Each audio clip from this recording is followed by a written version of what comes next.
partir de agora, a aula está sendo gravada. Muito bem. Vamos dar início à nossa aula, então. Valquíria também está presente, mãe. Valquíria também está presente. Oi, Vera! Luana e Cabelo está aqui também. Ótimo. Bom, vamos começar, então, fazendo uma oração, gente. Vamos curvar nossas cabeças e apresentar a Deus esta aula de hoje. Senhor Deus eterno e grandioso, queremos apresentar esta aula a Ti, Senhor. Pedimos, Pai amado, que esteja conosco, Pai amado, abrindo o nosso entendimento, ajudando-nos, Pai amado, a aprender das Suas palavras, Deus, aplicar a nossa vida, crescermos em Ti, Pai amado. Senhor, ajuda-me, Senhor, a tentar falar de forma clara, Deus. E vem conosco nessa aula, Senhor. Em nome de Jesus. Amém.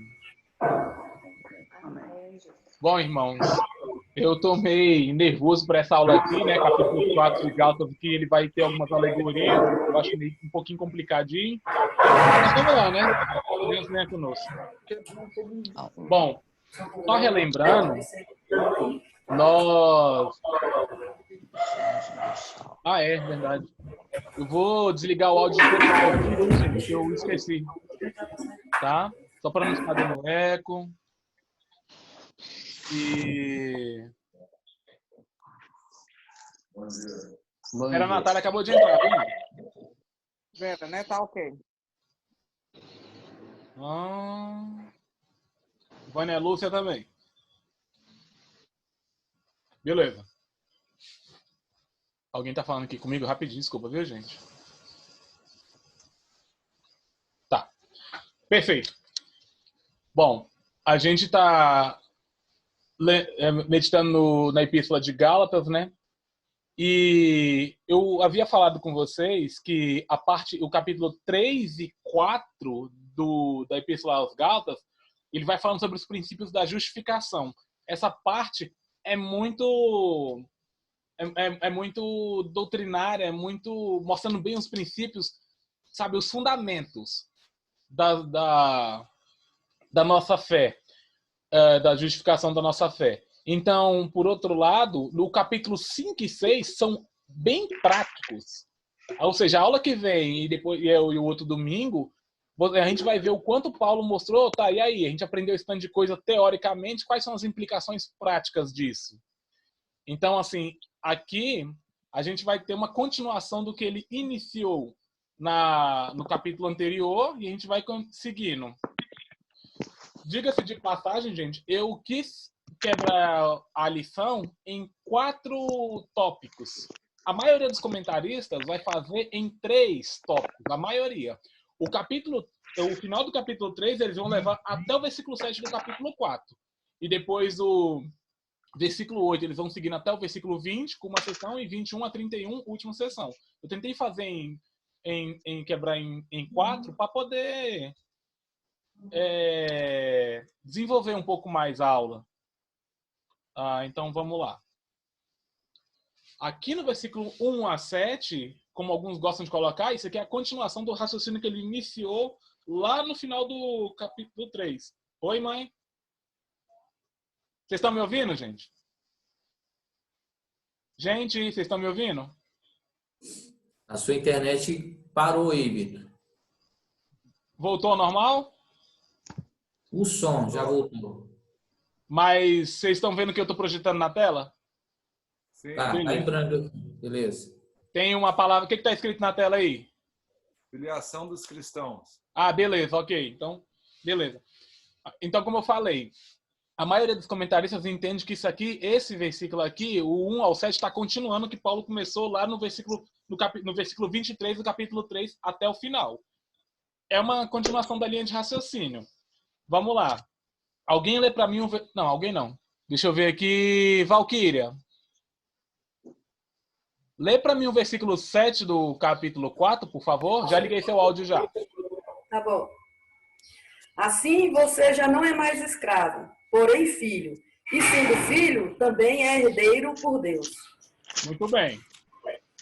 Vocês lembram que lá no final do capítulo 3, Paulo está falando que a lei nos serviu de aio para Cristo, ou seja, de guia. Ela foi nos conduzindo até Cristo.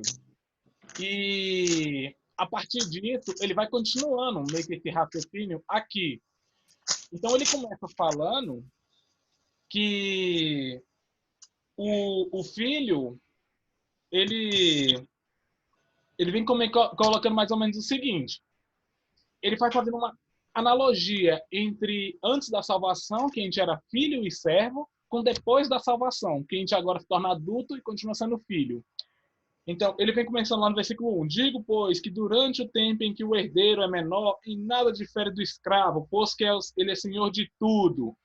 Então, ou seja, aquela criança não é responsável o suficiente para poder tomar as decisões que competem que ela tome, e assim ela precisa de que um tutor vá conduzindo ela, orientando. Ela tinha ao mesmo tempo tutores, que é aqueles que ensinavam e orientavam, e curadores, que eram geralmente os escravos que gerenciavam as propriedades dela. Então, ao mesmo tempo que ela não sabia tomar determinadas decisões, ela também não sabia lidar com determinados investimentos ou saber como aplicar aquilo. Então, eles teriam que cuidar disso e até de possíveis golpes que ela poderia receber para que ela não somasse prejuízo. Esse tempo todinho ela ia sendo conduzida. Daí, o Paulo vem começando a querer, dessa ilustração, começar a tirar uma aplicação. Assim também nós, quando éramos menores, estávamos servilmente sujeitos aos rudimentos do mundo. No versículo 3, quando ele vem colocando essa questão dos rudimentos do mundo, esse menor aí é como se ele estivesse fazendo a gente antes da salvação, antes de conhecer a fé em Cristo.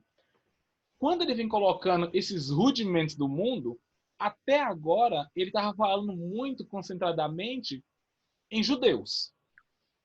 Então ele vem colocando ali, no caso, os aspectos judaicos, e agora com essa palavra rudimento, ele agora está fazendo uma referência agora aplicando aos gentios também. Porque essa palavra rudimentos, ela tem um sentido é como se fosse uma sequência que os próprios pagãos também tinham de coisas que deviam ser feitas em ordem, sequencialmente, gradativamente, nivelamente, para conseguir o favor divino.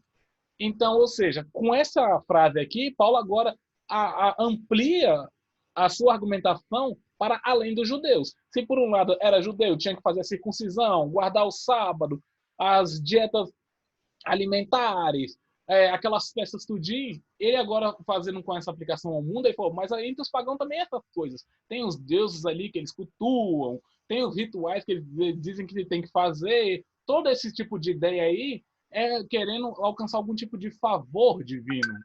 Então ele falou, quando a gente era do mundo, seja judeu ou estrangeiro, a gente estava de alguma maneira ligada, seguindo os rudimentos ou os elementos do mundo. Essa forma de entender o mundo e a fé que fazia a gente querer procurar e fazer alguns favores para alcançar o favor de Deus. Vindo, porém, a plenitude do tempo, ele vai continuar no versículo 4. Deus enviou Pega meu óculos lá para mim. Mulher, nascido sob a lei. Irmã Leni também entrou, viu, mãe? Irmã Leni faz. Eu só desliguei o áudio um pouquinho só para não dar interferência, tá, irmã? Mas a gente depois eu vou ligar o de todo mundo, a gente vai comentar a lição, tá bom? Bem, continuando. Esse plenitude do tempo é essa palavra da ideia que o quê? Que quando a situação ali, ó, comumente, culturalmente, politicamente, economicamente, e foi totalmente assim, foi uma situação bem única, que foi nessa situação que deu assim, esse agora é o momento ideal para mandar meu filho, que nasceu de uma mulher, fazendo uma referência ao nascimento humano, à humanidade de Cristo, sob a tutela da lei, para resgatar os que estavam na lei, a fim de que recebessem a adoção. Toda vez, gente, assim, a doutrina da adoção, irmãos, ela quase não é tanto abordada como a gente esperava que fosse, Porque às vezes acaba todo que um texto lá em Romanos que fala adoção, adotados e predestinado, o pessoal, a maioria dos livros sempre vão falar mais da parte da predestinação. Adoção quase ninguém fala. Mas a ideia é que o quê? Que nós, a ideia do ato de adotar é o seguinte, é quando você, adoção é o quê? É quando você pega ou alguém que tem outros pais que você adota para a sua família. Vocês vão encontrar que lá em Efésios, Paulo vai falar que, no caso, nós, antigamente, éramos filhos da ira. Vai encontrar Jesus falando, os judeus, lá, vocês são os filhos do diabo para obedecer os desígnios. Sabe? Vai encontrar Paulo falando em Coríntios, lá, filhos de Belial. Então, antes da conversão, nós não tínhamos Deus como nosso pai. Éramos ali o filho da ira, o filho do diabo, de Belial. E agora que Deus, assim, que nos convertemos, Deus nos adota para a sua família. E Ele agora nos faz filhos dele através da sua adoção, como João vem colocando lá no seu primeiro capítulo. E todos que creem no seu nome receberam o poder de serem chamados filhos de Deus. O filho legítimo é Cristo. Nós somos todos irmãos através da adoção. E ele vem continuando... que Deus enviou, através disso, o Espírito Santo que clama em nosso coração. Vocês vão lembrar que lá no começo dessa abordagem toda, Paulo está falando, gente, foi pela obra da lei ou pela pregação da fé que vocês receberam o Espírito Santo? Receber o Espírito Santo, ser salvo e ser filho de Deus é quase que tudo sinônimo. Como é que eu sei que eu sou salvo? Porque eu recebo o Espírito Santo. Como é que eu sei que eu sou filho de Deus? Porque o Espírito Santo fala ao meu coração, Abba, Pai, comunica, dá um senso de identidade que nenhuma obra da lei, nenhum outro sistema humano consegue alcançar. Então, a prova que Deus dá é de que nós fomos adotados por Ele, essa comunicação que o Espírito Santo faz conosco, testificando sobre a nossa nova família em Deus. Tá? Então, Cristo é o Filho legítimo, nós somos irmãos de Cristo por sermos adotados espiritualmente por Deus. Ok? Seguindo. Ele, então, vai agora começar ele falou sobre essas sessões ritualísticas e ele vai agora dar uma observação um pouco maior sobre isso. Marcelão, lê para mim o versículo 9. Já desliguei, já coloquei seu áudio ligado já. Lê para mim o versículo 9 do capítulo 4 de Gálatas, por favor. Mas, agora que vocês conhecem, ou melhor, agora que Deus os conhece, como é que vocês querem voltar para aqueles poderes espirituais fracos e sem valor? Por que querem se tornar escravos deles outra vez? Ótimo, muito obrigado, Marcelão. Pois bem, gente. Agora, Paulo, assim, vai agora falar um pouco sobre essa situação que eles estão querendo se condicionar. Entrar de novo, ou seja, uma vez que ele foi receber a mensagem do Evangelho, agora chegou aqueles missionários judaizantes, querendo aplicar novos elementos na fé deles, querendo fazer com que eles abracem determinadas coisas que não fazem parte do Evangelho, mas eles estavam acatando aquilo. E Paulo agora vai começar a falar um pouco sobre isso. Quando ele vem colocando lá, vocês antes não conheciam Deus e adoravam outro Deus que não era um Deus. Então, seja você judeu ou estrangeiro. Mas agora que vocês conhecem a Deus, ou antes, sendo conhecidos por Deus, quando Paulo está usando essa frase aqui, ele está querendo fazer uma referência ao fato de que que foi Deus que tomou essa iniciativa de tornar-se conhecido para nós. Não foram os judeus da Galácia ou os gentios da Galácia que conseguiram meio uma maneira de descobrir o Evangelho. Então foi Deus ali, lá no começo da viagem lá, chamando Barnabé e Paulo ali para a missão que ele tinha, que eles foram lá para Panfilha, Perge, toda aquela região, Antioquia da Pisídia, que ali, através da obra que ele iniciou na igreja ali para fazer missão, eles ali chegaram até a Galácia e anunciaram o Evangelho. Então, ou seja, Deus se fez conhecido a eles através da missão que ele fez na igreja, para alcançar aquele povo. E E isso é uma resposta que nós temos à forma como ele nos abraçou. Então, Paulo vem comentando, mas agora que vocês conhecem a Deus, ou antes, o Deus fez conhecido a vocês e isso faz vocês conhecerem melhor a Deus, por que que vocês agora estão voltando de novo àqueles rudimentos fracos e pobres, dos quais de novo vocês querem se escravizar? Como é que agora que vocês conheceram plenamente o Evangelho, vocês estão achando que algumas coisinhas podem melhorar a sua fé, podem ajudar a desenvolver a salvação de vocês? É isso que Paulo está martelando aqui. Ele vem colocando ali, guardar dias e meses e tempos e anos. No versículo 10. Receio de vós tenha eu trabalhado em vão para convosco. Então, assim, os judaizantes nessas missões deles queriam, porque queriam, implantar coisas do sistema judeu, como se estivesse assim, colocando que somente a mensagem do evangelho não fosse suficiente. Aí, dias aí é uma referência aos sábados, que eles estavam começando a querer observar. Meses aí, uma referência às luas novas, né? Oi, mãe. Estão me ouvindo? Oi, estão me ouvindo? Irmãos? Irmãos, vocês estão me ouvindo? Acena aí, ok? Minha mãe falou que minha voz sumiu aqui por um momento. Marcelina entrou, viu, mãe? Estão me ouvindo então, né? Muito bem. Sigamos. Lembrando que a lua nova era o tipo de rito, né? De coisa que eles guardavam todo mês, sempre na primeira lua nova ali, eles tinham que fazer uma comemoração agradecendo. Os tempos aí, ou tempos, ou eram mais as comemorações sazonais, que tinham épocas específicas. Aí era a festa dos pães asmos, das primícias, das trombetas, dos tabernáculos, a festa do Purim, que vem surgir bem depois, lá depois que os judeus conseguiram se livrar contra o intento lá no livro de Esther. E os anos aí é referência aos anos sabáticos, né? Que tinha aquela questão que depois de 7 anos tinha um ano sabático, tinha que deixar a terra adormecer, e o ano de jubileu, que depois de 49 anos, as dívidas tinham que ser perdoadas, os escravos tinham que receber ali, no caso, liberdade, seus escravos judeus, no caso, né? Alguns de escravos gentios também. Isso aqui, Paulo está querendo estar dizendo, gente, por que vocês agora estão colocando esses elementos judaicos na igreja? Diga-se de uma pergunta, gente. Vocês já viram alguma igreja fazendo essas coisas?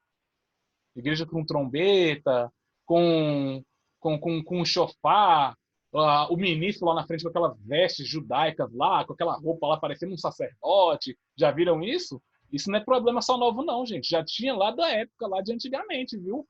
É até uma aplicação que eu vou depois assim comentar com os irmãos aí depois, de como às vezes a pessoa está querendo trazer de novo o Antigo Testamento para dentro da igreja. E não é por aí. Paulo está martelando nisso aí. Sabe? Essa ideia de fazer aquelas coisas do Antigo Testamento para poder meio que complementar o Evangelho está equivocadíssima.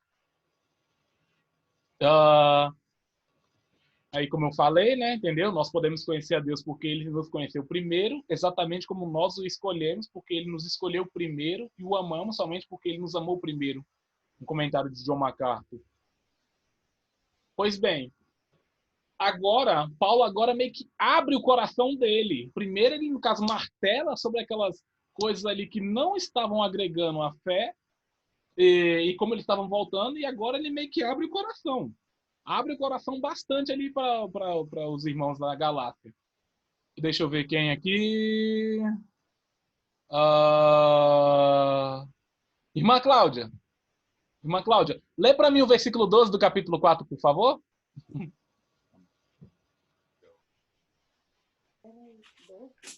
4:12. A perplexidade de Paulo. Seja o qual eu sou, pois também eu sou como vós, irmão. Assim vos suplico. Em nada me ofendeste. Irmã, lê só mais um pouco mais perto do microfone do celular e um pouquinho mais alto, por favor. É que eu não ouvi direito. Seja o qual eu sou, pois também eu sou como vós, irmãos. Assim vos suplico. Em nada me ofendeste. Muito obrigado, irmã Cláudia. Ok. Bom, gente. Aqui agora, Paulo vem iniciando agora assim, abrindo o coração para os irmãos da Galácia lá, falando assim, gente, sejam meu exemplo. Eu quero deixar bem claro que eu não estou ofendido em nada com vocês. Eu não estou falando aqui essas coisas tudinho que eu escrevi essa epístola aqui, porque eu estou ofendido, porque eu estou, de alguma maneira, me sentindo traído. Não tem nada a ver, não é nada pessoal. Não é esse sentido, não. E o que eu estou fazendo, na verdade, é uma súplica para que vocês voltem a observar o evangelho tal como ele é. Aqui Paulo vai começar a falar umas coisas aqui, relembrando um pouquinho de novo a história dele com os Gálatas. Quando ele fala que ele não está ofendido, é como se ele estivesse provando, lembrando de tudo ali, quão agradável foi a visita dele. No versículo 3, quando ele vem comentando, e vós sabeis que vos preguei o evangelho a primeira vez por causa de uma enfermidade física, alguns comentaristas vêm colocando que possivelmente essa enfermidade física fosse a malária.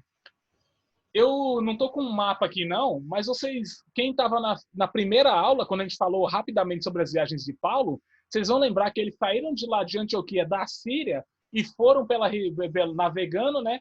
Passaram primeiro por uma região chamada Panfilha. E lá tem uma cidade chamada Perge. Só que eles não pregaram o evangelho ali. Alguns comentaristas vêm comentando que essa região da Panfilha, como era uma região de planície ali, era uma região infestada de malária. E alguns chegam a achar que o motivo de João Marcos ter abandonado, voltado para Jerusalém, foi justamente por talvez ele ter ficado doente. Vocês lembram que até a irmã Marinette comentou isso, que possivelmente o irmão João Marcos ficou doente, deve ter pego malária, e voltou, deixou a viagem, só que Paulo e Barnabé, mesmo doente, provavelmente quiseram seguir. E como ela incapacitou eles de anunciar ali, então eles não se anunciaram em pé. Mas o clima da região da Galácia, que ela era 1.080 metros acima do nível do mar, era um clima mais favorável ali para ele conseguir se recuperar. E a região da Galácia ali, o pessoal acolheu Paulo. E ali ele começa a anunciar o evangelho lá na Galácia. Então, alguns sugerem o comentário que essa enfermidade... Oi, estão me ouvindo? Acena aí, minha mãe falou que sumiu minha voz. Irmãos, estão me ouvindo? Acena com a mão aí para ver se está me ouvindo. Minha mãe vai me dando feedback, ela fala que às vezes a minha voz some e aí eu vou pegando o raciocínio de novo. Muito bem. Aí, essa provável enfermidade é provável, não estou dizendo que seja malária, não. Os comentaristas meio que se divergem em relação. Alguns acham que foi a malária, outros acham que foi alguma enfermidade nos olhos dele, tá? Então, é divergente. Mas a questão é, enquanto Paulo estava doente ali, ele, no caso, não conseguiu talvez pregar em Perge, mas na Galácia ele já estava conseguindo se recuperar e começou a anunciar o evangelho ali naquela região, Antioquia da Pisídia. Quando ele vem comentando aí no versículo 14, e posto que a minha enfermidade na carne vos foi uma tentação, contudo, não me revelastes desprezo nem desgosto, antes me recebeste como anjo de Deus, como o próprio Cristo Jesus. Vocês devem lembrar, gente, que, no caso, aquela concepção ali de que a pessoa está enferma, logo ela provavelmente é um amaldiçoado por Deus, ele é um impuro, não posso me aproximar dele porque ele está impuro ritualmente, logo poderia ser uma coisa que poderia atrapalhar a mensagem, a pregação de Paulo, porque o pessoal talvez não quisesse se aproximar dele. Só que os irmãos da Galácia não fizeram isso. Apesar da enfermidade dele, ainda assim, ou como ele vem colocando, como fosse que minha enfermidade pode ter sido uma tentação a vocês, isso não impediu vocês de me acolherem bem. Vocês me receberam como se eu fosse um anjo, como se eu fosse o próprio Jesus. Paulo está abrindo o coração em relação à gratidão que ele tem, a esse amor e carinho que ele recebeu quando ele foi fazer a sua primeira viagem missionária para lá. E ele vem colocando, que é feito, pois, da vossa exultação, versículo 15, pois vos dou testemunho de que, se possível fora, terias arrancado os próprios olhos para nos dar. Alguns comentaristas vão colocando aí que talvez a doença que Paulo está, seja malária ou o que for, pode ter chegado ao ponto de afetar a própria visão dele. E quando chegou a esse ponto aí, os crentes da Galácia cuidaram muito bem de Paulo, assistiram ele, ajudaram ele em tudo. Aí Paulo vai usando essa figura de linguagem. Vocês iam, se fosse possível, vocês arrancariam os próprios olhos de vocês para me dar. Outros já vêm aí como se fosse uma figura de linguagem, que é como se fosse uma referência. Ali, se o teu olho te faz pecar, arranca-o e lança-o de ti, porque é melhor entrar no reino de céu com o corpo inteiro do que com os olhos serem lançados todos no inferno. Alguns chegam a achar que isso aí fosse uma figura de linguagem referente a esse texto, ou seja, tamanho era o zelo dos irmãos da Galácia pelo evangelho e a vigilância dele para não pecar, que é como se estivesse falando uma referência a isso. Outros já acham que é uma provável referência sobre a doença que Paulo teve, que chegou a comprometer a própria visão dele. Então, Paulo vem comentando agora, gente, o que aconteceu? Porque agora a imagem de Paulo estava comprometida naquela igreja. Os judaizantes não apenas trouxeram uma mensagem que comprometia o evangelho, eles também começaram a discriminar a imagem de Paulo. Eles começaram também a comprometer a figura do apóstolo Paulo. E o apóstolo Paulo, quando começa a relembrar todo esse ótimo acolhimento que ele teve, ele pergunta, o que aconteceu? Eu, por acaso, versículo 16, tornei-me porventura vosso inimigo por vos dizer a verdade? Agora eu tornei inimigo de vocês porque anunciei o evangelho, sendo que lá, vocês vão lembrar que lá no capítulo 13, versículo 48, quando Paulo estava evangelizando... Oh, meu Deus. Alô, estão me ouvindo, irmãos? Estão me ouvindo? Ok, minha mãe falou que minha voz sumiu de novo. Beleza. Lá no capítulo 13, versículo 48 de Atos, vocês vão lembrar que quando os gentios ali ouviram que Paulo ia deixar os judeus para poder anunciar a mensagem do evangelho aos gentios, todos eles gloriavam-se. Oi, mãe, oi! Ixi, vocês estão me ouvindo, gente? Irmãos, alô? Vocês estão me ouvindo? Sim. Sim, Sim. Mãe, você está me ouvindo? Uai, eu tô. tá, fecha a porta aí, por favor, mãe. Eu consigo... Gente, vamos fazer o seguinte, toda vez que a minha voz subir, alguém me avisa, entendeu? Porque talvez tenha acontecendo alguma interferência na internet aqui em casa, não sei. Minha mãe direto tá falando que minha voz está sumindo. Aí alguém me avisa aí, tá? Caso caia a minha voz. Oi. A sua voz, de vez em quando, realmente dá uma falhada, mas é coisa de segundos. Aí, rapidamente, ele volta, entendeu? Ah, beleza. Valeu. Vão me dando esse feedback, tá, gente? Porque eu não percebo. Pois bem, se continuando, né? Aí ele vem colocando os que vos obsequiam, ou seja, os que vos favorecem, não o fazem sinceramente, mas querem afastar-vos de mim para que o vosso zelo seja em favor deles. Com esse texto aqui, Paulo está elencando a real motivação dos judaizantes.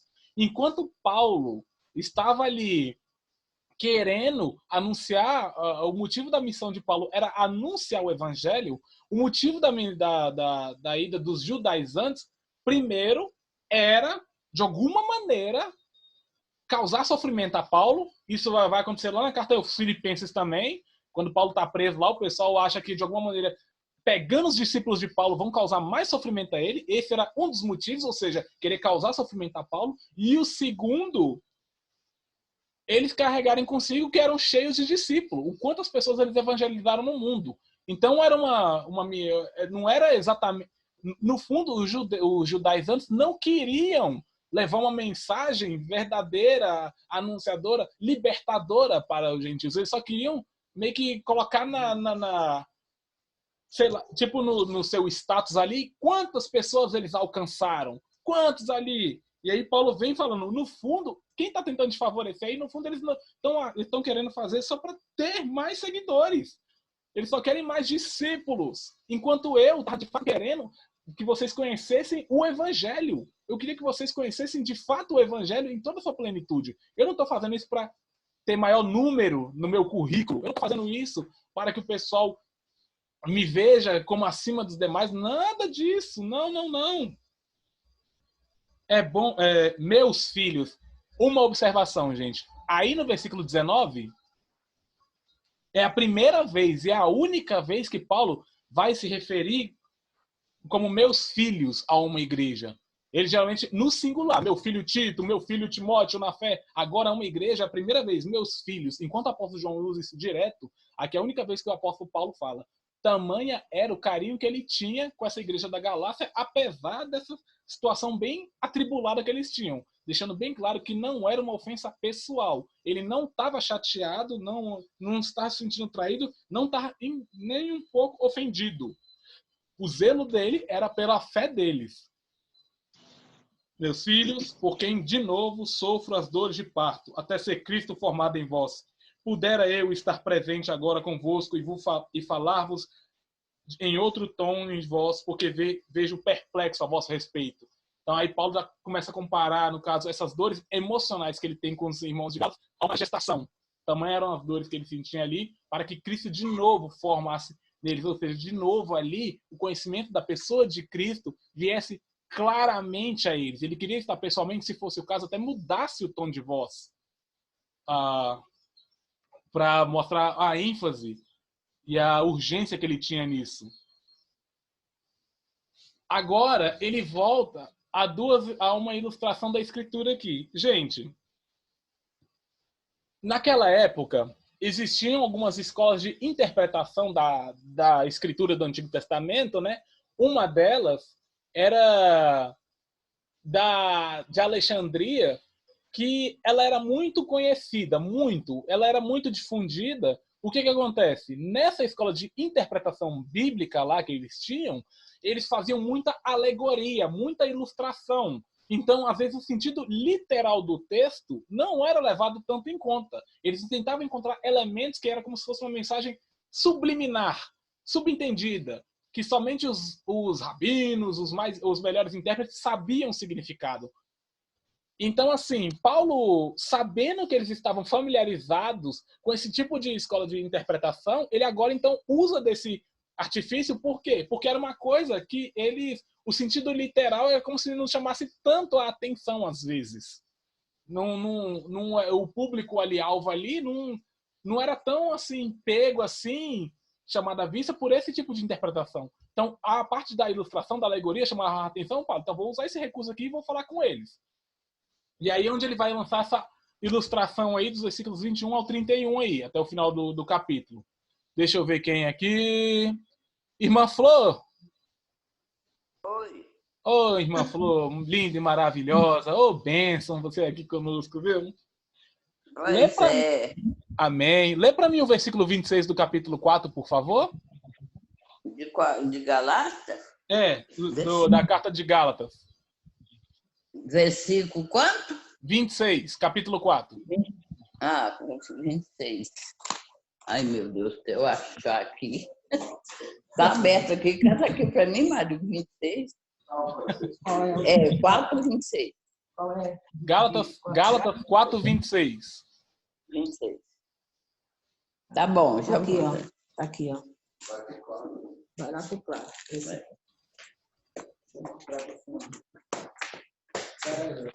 Lê. Aqui, ó. 26. Peraí.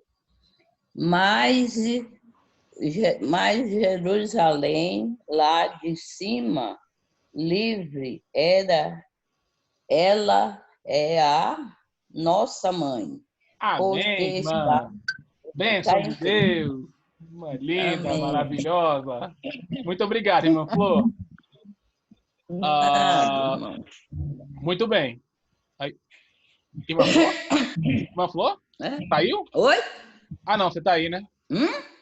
Não, eu pensei que tivesse saído você. Estou ouvindo. Ah, não, tudo bem. Ok, irmã Flor? Não, sou não. Ok. Vamos lá. Ele vai usar agora duas ilustrações aí, né? Que era um público que estava familiarizado com isso. Então, ele vai começar falando ali: diz-me vós, os que quereis estar sob a lei, acaso não ouvis a lei? Aí ele vai começar a pegar agora a ilustração. Vocês vão lembrar que a maior parte da abordagem dele está começando lá em Abraão. Lá nos capítulos anteriores ele está falando de Abraão, uma figura central para o judaísmo. Então ele de novo recorre à figura do Abraão e agora fazendo ali referência aos 2 filhos que ele teve. Pois está escrito que Abraão teve 2 filhos. no caso Isaac e Ismael. Um da mulher escrava, Agar, no caso, e outro da livre. Agar, egípcia, era uma escrava de Sara, que era a esposa de Abraão. Mas o da escrava nasceu segundo a carne, uma referência ao fato do que, daquele momento de fraqueza que Abraão teve, em duvidar da promessa que Deus deu a ele, que ele ia ter um filho mesmo depois de sendo velho, mesmo que a mulher dele, Sara, era estéril e também já tinha idade avançada. Deus prometeu a ele durante a maior parte da vida acreditou nisso, mas em um momento ele teve a fé dele fragilizada e tentou achar uma maneira de conseguir um herdeiro, que foi quando ele teve um filho com a escrava de Sara, Agar, nasceu Ismael. O da livre, mediante a promessa. Aí, no caso, o Isaac, entendeu? Nasceu mediante a promessa. Estas são coisas alegóricas, porque estas mulheres são duas alianças. Uma, na verdade, se refere ao Monte Sinai, que gera para a escravidão. Esta é Agar. A Cléo entrou na aula, viu, mãe? Essa referência ao Monte Sinai ali, pela região da Arábia, no caso, a região da Arábia tem esse monte ali do Sinai, que ao mesmo tempo foi o monte onde se não me engano, em Êxodo 20, era o Monte da Aliança, acho que era Êxodo 20 até o 34, mais ou menos, foi um monte onde foi feita a aliança entre Deus e os israelitas ali, onde foi dados os mandamentos, onde foi dada as leis. Então, assim, esse monte ali, aí ele vem comentando que que essa escrava Agar era uma referência, simbolizava esse monte lá na Arábia, Sinai, que era o monte da escravidão. Ora, Agar é o Monte Sinai, na Arábia, e corresponde a Jerusalém atual, que está em escravidão com seus filhos. Essa escravidão, ele já abordou lá no capítulo 3, aquela questão da escravidão gerada pela servidão da lei. Então, quando ele fala Jerusalém atual, era Jerusalém tanto toda aquela época quanto até hoje. Que eram os judeus ali, que ainda continuavam presos àqueles sistemas cerimoniais, aquela guarda daquelas leis dietéticas, ritualística, toda essa coisa aí, ele está fazendo referência. Essa aí, ó, simboliza esse povo aí, que, no caso, quer se colocar diante dessas normas, tentando buscar justificação, o que nenhum ser humano consegue.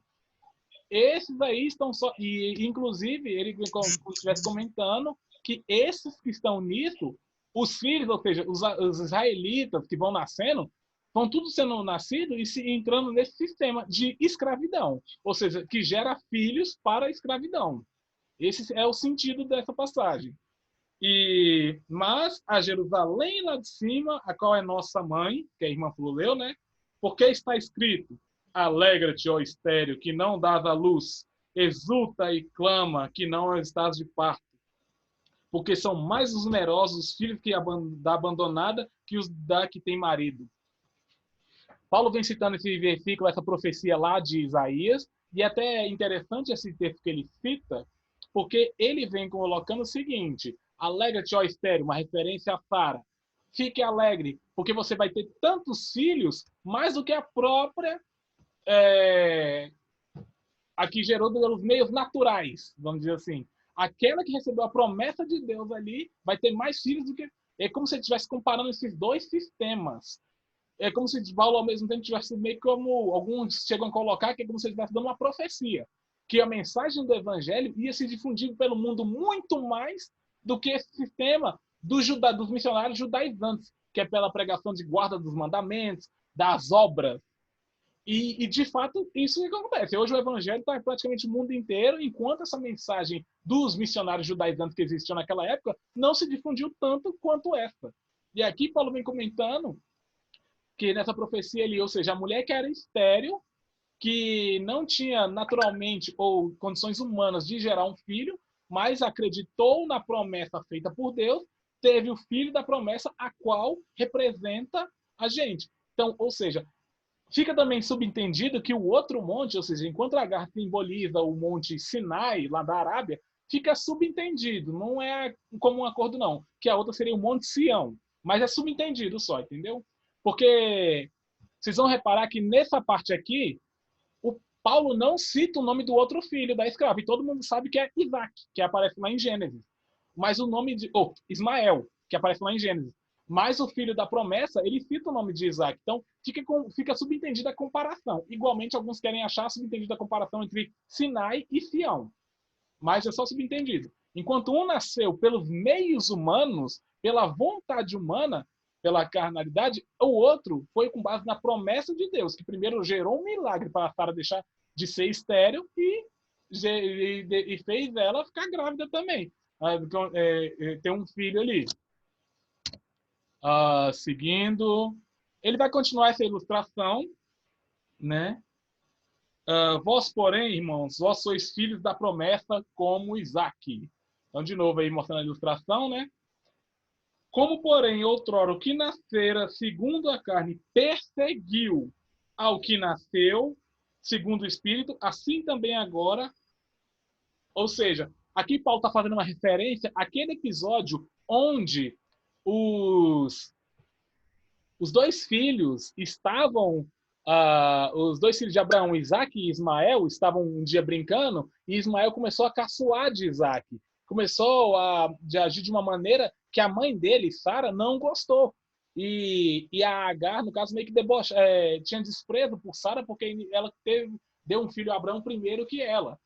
E essa situação onde o menino mais velho, no caso Ismael, tirou vantagens a respeito com Isaac, fez com que, no caso, Sara chegasse a Abraão e pedisse para ele despedir os dois ali. E Abraão mandou os dois embora, tanto Ismael quanto Agar.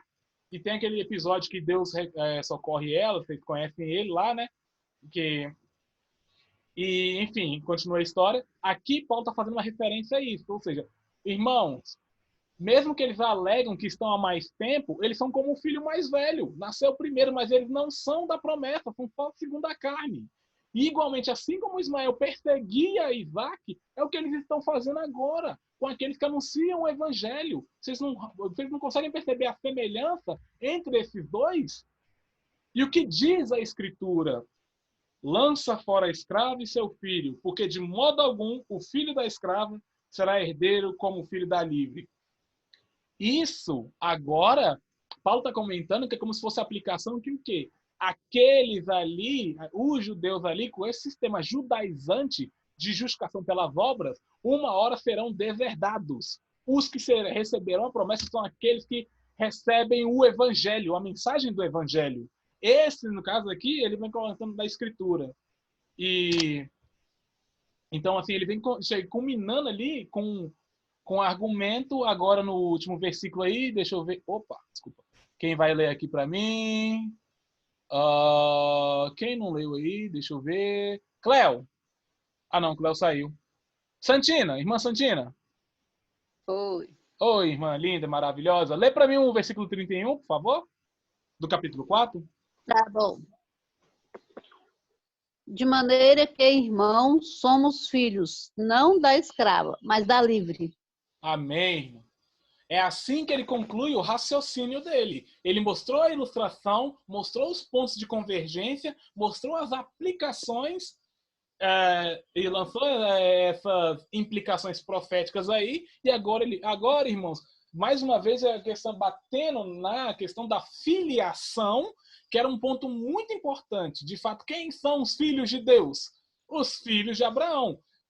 Mas tá, então os filhos de Abraão que nasceram com base na fé de Abraão. Os filhos de Abraão que nasceram daquela promessa dada a Abraão. Os filhos de Abraão que nasceram da mulher que foi dada a promessa. Logo, isso tudo somos nós, os cristãos. Não são eles, mesmo que eles venham alegando a antiguidade. Eles eram antigos assim como Ismael, mas eles foram lançados fora assim como Ismael foi. Nós somos esse atual povo de Deus, amém? Irmãos, eu vou abrir o áudio de todo mundo e eu queria que agora os irmãos comentassem. Som ativado. Podem comentar agora. Vamos conversar agora, irmãos. Que aplicações a gente tira com base em tudo isso que a gente falou aqui até agora?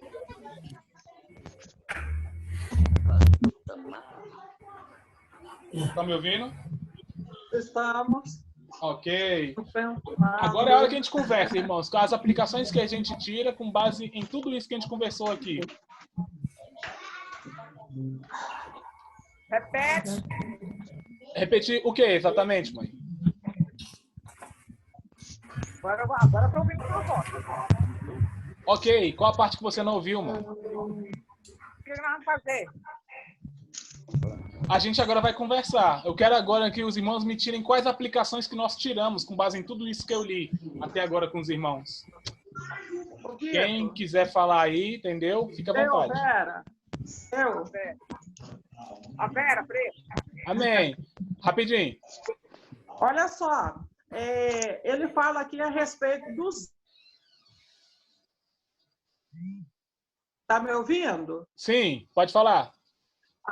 Então, ele fala a respeito do zelo, que deveriam ter o mesmo zelo, o mesmo cuidado que tinham com aqueles cerimoniais e com aquela motivação da lei, eles deviam ter muito mais cuidado, mais zelo em não só viver, né, mas eles testemunharem também o evangelho de maneira correta. Então, para isso, eles precisavam conhecer. Por isso, essa fala toda dele, né?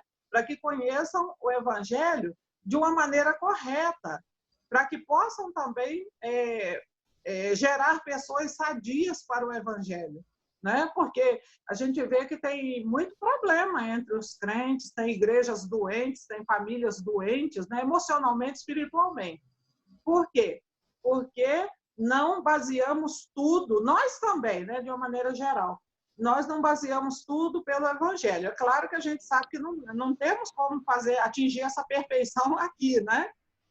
Mas nós podemos ir fazendo e reconhecendo, permitindo que Deus fale ao nosso coração. Nós precisamos ter o coração aberto, coração ensinável, porque senão a gente faz tudo errado.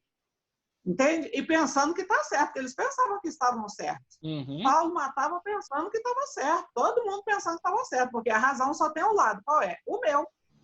Não é verdade? Então, a gente precisa entender esse universo e a nossa motivação é qual? Para viver o evangelho, para falar o evangelho, do evangelho, né? Falar as boas novas. Para levar essa mensagem de salvação que as pessoas precisam de salvação futura. Nós estamos vivendo agora uma pandemia e o Salmo 91 está muito atuante. Quando fala para a gente não temer a mortandade ao meio-dia, não significa que não vai morrer ninguém de nós, não. Significa para não temer, para confiar no Senhor, que pode salvar o espírito.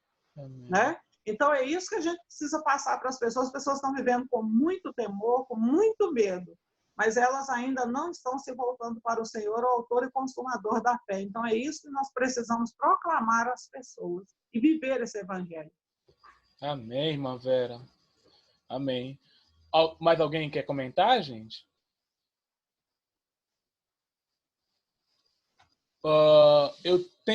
Eu tenho uma aplicação que eu quero tirar. Opa, pode falar. Pode comentar. Oi.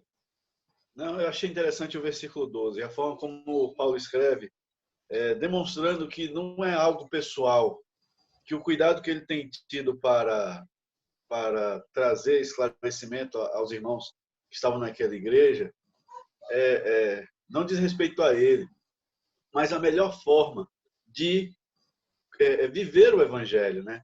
Ele diz no verso 12, achei muito interessante, em nada vocês me ofenderam, não é uma coisa pessoal. Isso eu achei muito interessante, porque nos nossos dias, muitas vezes, quando a gente está nos relacionamentos, conversando acerca da palavra de Deus, às vezes a pessoa pode entender que é algo pessoal. A gente está querendo maltratar alguém por uma coisa ou outra, e isso ser algo pessoal, mas não é. Né? Como o próprio apóstolo Paulo, ele teve esse cuidado também de escrever que não é pessoal, é uma busca para que possamos viver o evangelho da melhor forma. É uma exortação. Isso é muito importante aos nossos dias. Obrigado. Amém. Irmãos, tem uma coisa que eu queria observar aqui com vocês, irmãos. Quando eu vim colocando aquele slide lá, mostrando como eles estavam querendo de volta guardar o cerimonial judaico. Uma vez, um amigo meu estava comentando comigo. Ele é de uma igreja que tem shofar, que eu não sei se é pastor, qual é o nome que eles dão lá. O cara tá lá com aquelas vestes de sacerdote, com a túnica, com a mitra, tem um shofar, tem aquele turbante, e tem a bandeira de Israel lá atrás e tal, e falando aquilo tudo. E uma vez ele chegou para mim e falou: olha, eu acho que a igreja tinha que tirar esses elementos pagãos dela. O Natal, por exemplo, é uma festa pagã, e a igreja tentou arrolar para dentro dela ali aquela coisa, colocar alguns elementos. É negócio de árvore de Natal, isso é tudo paganismo ali que a igreja tentou incorporar. A gente tem que lutar contra isso, Vitor, e tal. Eu falei: olha, eu não tiro a sua razão, não. E, ao mesmo tempo, os elementos judaicos também, do Antigo Testamento, também não podem ser bons, não, viu? No caso, você acha que essa parte do paganismo que foi incorporado, somente ele é negativo, mas a Epístola de Gálatas, Paulo está batendo o tempo todo sobre aquelas pessoas que estão querendo trazer de volta os elementos judaicos para dentro da igreja. Gente querendo se vestir como sacerdote, usando shofar, essas festas aí, sabe? Guardando sábado e essas coisas aí tudinho. Não, Paulo tá... E você, às vezes, faz isso? Aí ele veio e comentou: ah, mas isso aí pelo menos me lembra a Bíblia. Essas festas paganas me lembram a Bíblia. Eu falei: mas isso pode também ter um sentido ruim. Porque lá na igreja da Galácia começou a gerar uma mentalidade nos irmãos de querer buscar os méritos para agradar a Deus. Ou seja, quando a gente fica sempre achando que essas coisas não tem nada a ver, não faz mal nenhum, cuidado. Mesmo que pareça ter um respaldo ali de páginas do Antigo Testamento, elas podem causar uma mentalidade de buscar justificação por obras. Podem começar a fomentar uma mentalidade da pessoa querer ser justa diante de Deus por si própria. E era isso que estava causando a igreja da Galácia. Então, uma aplicação que eu tiro bem, uma observação que eu queria colocar é essa. A segunda, irmãos, diz respeito à interpretação da Bíblia, que eu queria comentar com vocês. Essa parte aí onde ele começa a usar essa alegoria, vocês vão encontrar que no Novo Testamento são poucas as vezes que isso acontece. Paulo agora usou essa alegoria aí de Sara e Agar. Vocês vão encontrar Pedro na epístola dele falando uma referência ao dilúvio, que por alegoria fazia referência ao batismo. Mas, em geral, as interpretações são geralmente pegando o sentido literal, histórico e gramatical do texto. Por que eu estou dizendo isso? Porque, assim como naquela época, tinha sempre alguns judaizantes e alguns rabinos que queriam colocar sempre que existia um sentido obscuro, espiritual, mais profundo no texto, que só eles conseguiam ver. Existem essas coisas hoje em dia também. Tem gente que fica pegando textos da Bíblia aí e colocando: olha, isso aqui, ó. Uma vez eu vi alguém interpretando, quando Jesus falou: bem-aventurados os pobres, porque eles é o reino do céu. Ai de ti, ó ricos, porque já tendes o vosso consolo. Ele vem colocando esse rico aí, não quer dizer a pessoa que tem bens, posses materiais, não. É a pessoa ali, ó, que se é cheia de si dentro. Ou seja, esse é o sentido espiritual do texto. O problema, irmãos, é que quando a gente começa a ficar fazendo muito alegorismo, muito assim, interpretação, fica muito subjetivo. Nunca tem uma interpretação objetiva da passagem. Cada um interpreta o que quiser do texto que quiser. E vocês vão encontrar Pedro falando lá que as escrituras não são de interpretação particular. Então, é bom tomar cuidado com isso, porque isso pode, às vezes, ser um arcabouço para a pessoa querer jogar tudo quanto é ideia que ela achar legal ali, e ela não seguir uma interpretação com base na interpretação sadia do texto. E sim, assim, não. Eu achei ideia aqui, legal uma ideia aqui, vou querer colocar um princípio, vou pegar algum texto que eu consiga colocar essas coisas e vou lançar para a igreja como pregação. Cuidado, sabe? São poucas as vezes. Os reformadores, para vocês terem uma ideia, o Lutero, Zwingli, Calvino, colocaram consigo uma regra uma vez que eles iam aceitar alegorias só as que já existiam na Bíblia. Ou seja, essa de Paulo, a de Pedro lá, somente essas. Eles não iam fazer interpretações usando novas alegorias. Porque primeiro que não é uma interpretação comum nas Escrituras. Quantas vezes Paulo vai usar esse tipo aqui? Vocês ficam vendo o texto dele todinho ali, as várias vezes que ele fala, usando sempre uma interpretação usando o sentido literal do texto. Essa aqui é uma das poucas vezes que ele usa um sentido alegórico para o texto. Então, assim, é um tipo de coisa que eu gosto de acentuar o cuidado. Porque tem muito, eu já vi tanta coisa. O Agostinho, por exemplo, um dos primeiros cristãos, fez uma alegoria naquela passagem do Bom Samaritano. Eu não vou conseguir lembrar todos os elementos, não. Mas ele, se eu não me engano, o homem, o samaritano lá, era a pessoa perdida. Os ladrões que bateram nele, espancaram ele, era a lei. A pessoa, quando fala lá que a pessoa resgatou ele, no caso, o evangelista, que anuncia a mensagem para ele. Aquele óleo que passou nas feridas dele era uma referência ao vinho, que seria a alegria das boas novas, e as ataduras que ele passou era uma referência, no caso, ao Espírito Santo, e quando ele é levado para a estrebaria lá, é uma referência ao velho homem sendo levado lá para a igreja. Ou seja, ele alegorizou a parábola do bom samaritano todinha. É legal a interpretação? É legal. É legal, assim, o sentido que ele foi colocando? É legal. Mas não é esse o sentido da parábola. Não foi isso aí que Jesus quis falar quando ele falou, entende? Se você ficar colocando tudo muito subjetivo, vai ficar uma coisa muito particular e muita gente usa isso para ficar colocando elementos estranhos nos textos. O pessoal que usa de batalha espiritual usa isso demais. Demais. São as pessoas que mais usam esses elementos de alegoria, de simbolismo em textos. É bom tomar cuidado com essas coisas, entendeu, irmãos? Acho que eu já falei demais aqui. Se alguém quiser falar mais alguma coisa, senão a gente ora para encerrar. Diga-se de passagem, vamos conseguir terminar a EBD no horário, hein? Alguém mais quer comentar alguma coisa, irmãos? Oi, Vitor. Oi. É interessante também o fato, isso você falou, das igrejas hoje ainda terem esse aspecto judaizante, né? Nós vamos ver isso muito nas igrejas neopentecostais. Mas o que diferencia a nossa geração da geração deles? Né? Será que nós somos piores ou melhores do que eles? Porque acho que a única diferença da gente hoje para eles é o Zoom. É poder reunir assim, porque a essência é a mesma. Vocês vão ver, o homem sempre vai buscar um jeito de olhar para alguma coisa para poder adorar. O homem sempre vai procurar alguma coisa para poder se enraizar. É sempre a mesma coisa, Não muda. Vai fazer quase 2000 anos essa carta. E não muda a condição do homem. O homem parece que é inacreditável acreditar que pela fé em Cristo nós vamos ser salvos. Tem que ter um outro jeito, tem que ter algum acessório, algum peduricalho nessa fé para que ela possa ser verdadeira e então nos levar aos céus. Parece que é surreal acreditar que nosso Deus teve a misericórdia, a bondade de nossas vidas e encaminhar Jesus. E somente por isso, por esta fé no Filho de Deus, seremos salvos. Mas o homem, creio, muito influenciado por Satanás, sempre vai procurar alguma prática paralela, né? E aí vão-se quase 2 milênios.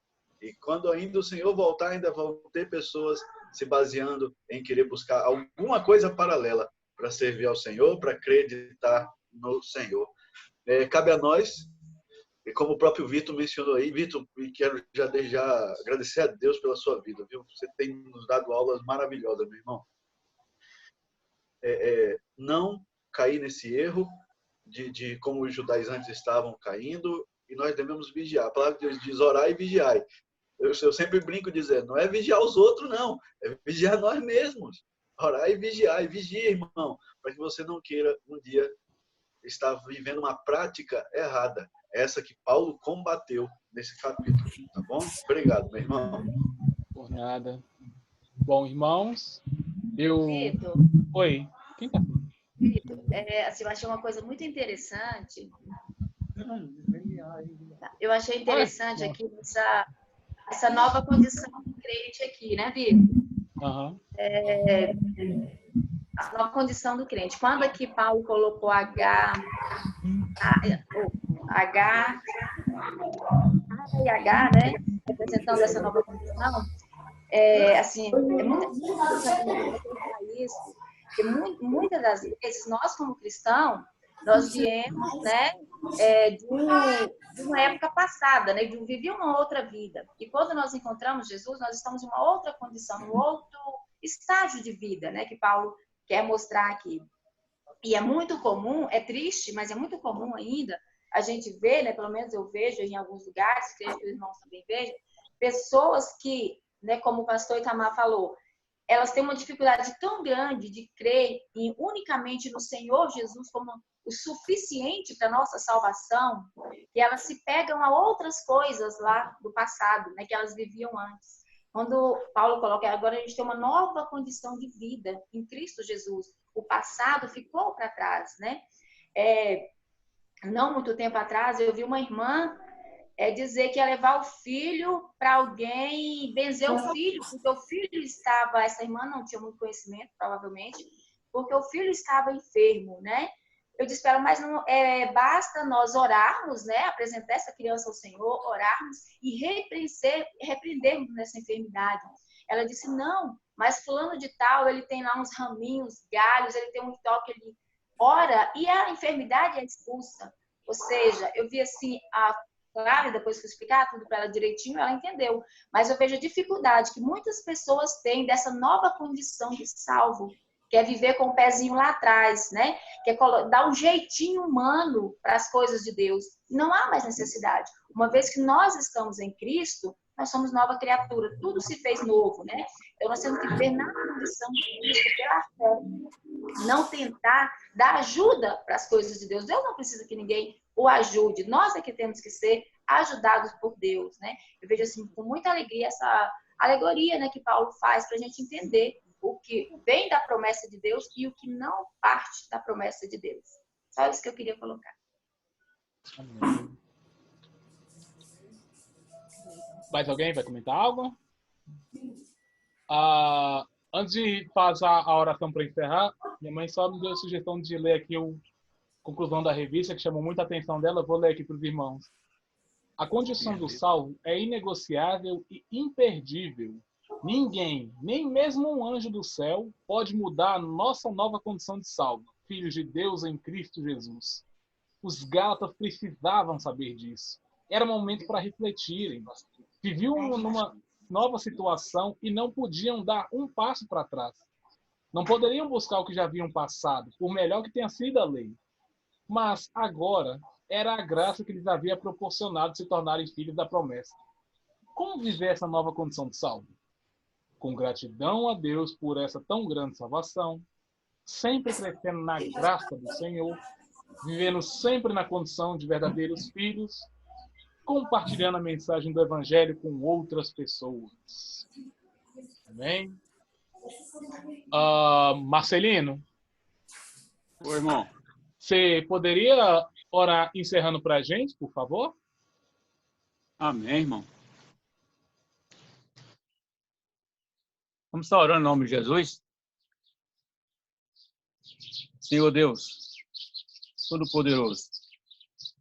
Bom dia, Pai.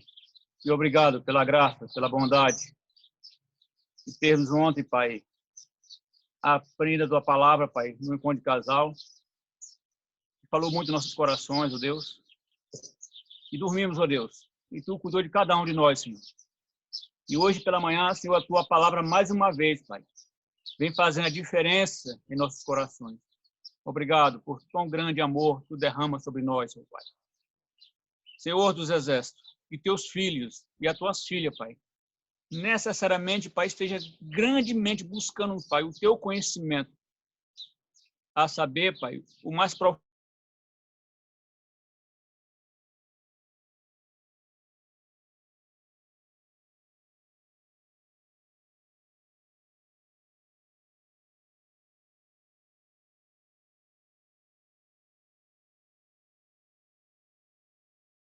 igreja cada dia mais, Senhor. A primeira igreja batista, assim como todas as tuas igrejas na face da terra, Senhor. Deus glorioso, Deus bendito, toda a honra e toda a glória pertence a tu, Senhor. E agora, Pai, nos dê uma tarde na tua presença, cheia de alegria e de satisfação, e crendo fielmente na tua palavra cada dia mais, Pai. Muito obrigado pelo que tu fez, está fazendo, e tem muito mais para fazer em nossas vidas, Pai. Só precisamos confiar e esperar com paciência em tu, Pai.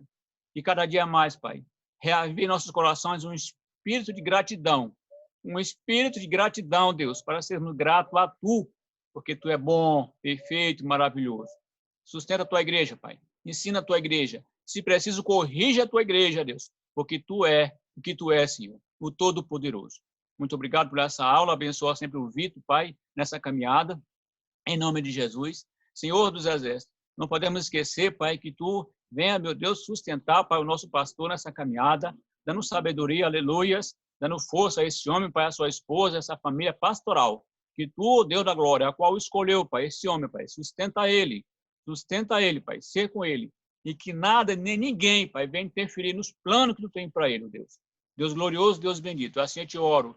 Assim, Pai, nós te agradecemos pela tua bondade. Ser conosco. E assim nós oramos e agradecemos em nome do Senhor Jesus Cristo. Amém. E graças a Deus. Amém, igreja?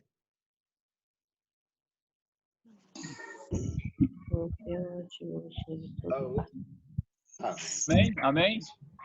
Amém.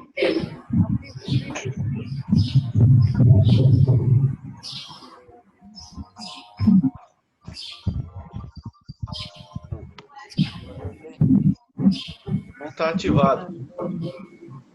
Não ouviu a oração, não? Eu vi.